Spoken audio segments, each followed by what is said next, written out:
সালামু আলাইকুম। Microsoft word keyboard shortcut key নবম পর্বে আপনাদের সবাইকে আবারও স্বাগত। আজকে আমাদের যে নবম পর্বটা হচ্ছে সেটা খুবই স্পেশাল। শুধুমাত্র কিবোর্ডের একটা শর্টকাট কি, সেটা হচ্ছে অল্টার।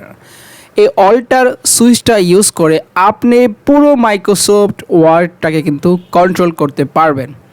সো সেটা কীভাবে করবেন চলুন আমরা একটু দেখে নিই। আপনি যদি কিবোর্ড থেকে অল্টা প্রেস করেন তাহলে আপনি উপরের দিকে দেখতে পাচ্ছেন এরকম কিছু নাম্বার শো করতেছে, যেমন FHNG, তারপরে কিন্তু এইখানেও কিছু নাম্বার শো করতেছে। সো এখন আপনি যদি এখান থেকে এনে প্রেস করেন তাহলে আপনি ইনসার্টে যেতে পারবেন। সো আমি কিবোর্ড থেকে এনে প্রেস করলাম।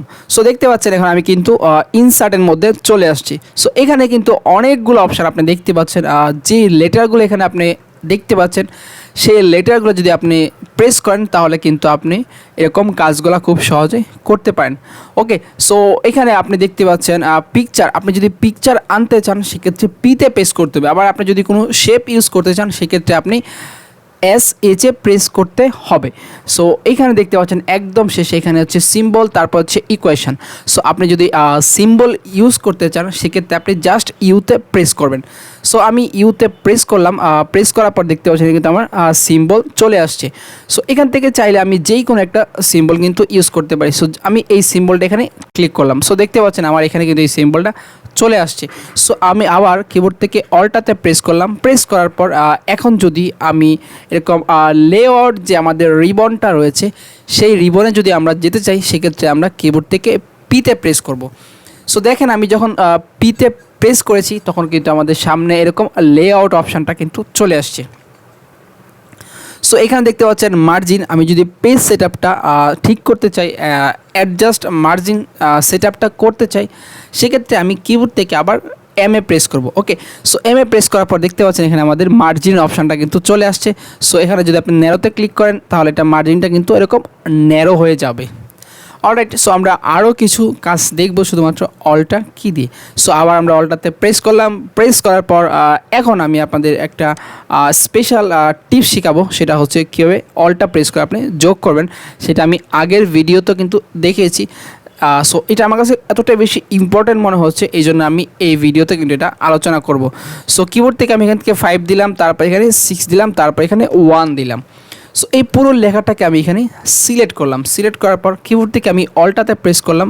প্রেস করার পর এইখানে দেখতে পাচ্ছেন যে ফর্মুলা রয়েছে। আমি যদি 4-এ প্রেস করি তাহলে আপনি দেখতে পাচ্ছেন এই যে অংশটুকু দেখতে পাচ্ছেন ফর্মুলা কিন্তু এখানে যোগফল 12 কিন্তু চলে আসছে। সো আশা করি আপনারা বুঝতেই পারতেছেন কীভাবে ওয়ার্ডটা ইউজ করে আপনারা শর্টকাট কির মাধ্যমে মাইক্রোসফট ওয়ার্ডটাকে কন্ট্রোল করবেন। সো এখন যদি আমি একটা নিউ পেজ নিতে চাই সেই ক্ষেত্রে আমরা অল্টা ইউজ করে কিন্তু একটা নিউ পেজ নিতে পারবো। সো কিবোর্ড থেকে অল্টা প্রেস করলাম। প্রেস করার পর আমরা নিউ পেজ নেওয়ার জন্য আমরা কী করি, যে ফাইলে চলে যাই। সো আমরা FA প্রেস করবো। ওকে, সো FA প্রেস করার পর আপনি এখানে দেখতে পাচ্ছেন অনেকগুলো অপশান রয়েছে। একটা হচ্ছে ওপেন, তারপর হচ্ছে নিউ, তারপর সেভ অ্যাজ প্রিন্ট। আপনি চাইলে যদি পিতে ক্লিক করেন তাহলে কিন্তু প্রিন্ট দিতে পারবেন। সো আমরা একটা নিউ পেজ নিব, সেক্ষেত্রে আমরা NA প্রেস করব। ওকে, সো দেখতে পাচ্ছেন এখানে কিন্তু একটা নিউ পেজের অপশান চলে আসছে। সো এখানে অসংখ্য টেমপ্লেট রয়েছে, আপনি যেই টেমপ্লেটটা ইউজ করে চান এখানে কিন্তু এরকম নাম্বার দেওয়া আছে। সো L যদি আপনি প্রেস করেন তাহলে একটা ব্ল্যাঙ্ক ডকুমেন্ট হবে, তারপর M1 দিলে কিন্তু আপনি এই যে টেমপ্লেটটা সেই টেমপ্লেটটা কিন্তু এখান থেকে নিতে পারবেন। সো এখানে কিন্তু এই অপশানগুলো কিন্তু আপনি খুব সহজেই পেয়ে যাবেন। ওকে, সো আমরা এখান থেকে হচ্ছে LA প্রেস করব, তাহলে একটা নিউ পেজ হয়ে যাবে। সো জাস্ট LA প্রেস করলাম। সো দেখতে পাচ্ছেন এখানে কিন্তু আমাদের একটা নিউ পেজ হয়ে গেছে। সো এই পেজটাকে চাইলে আপনি সেভ করতে পারেন।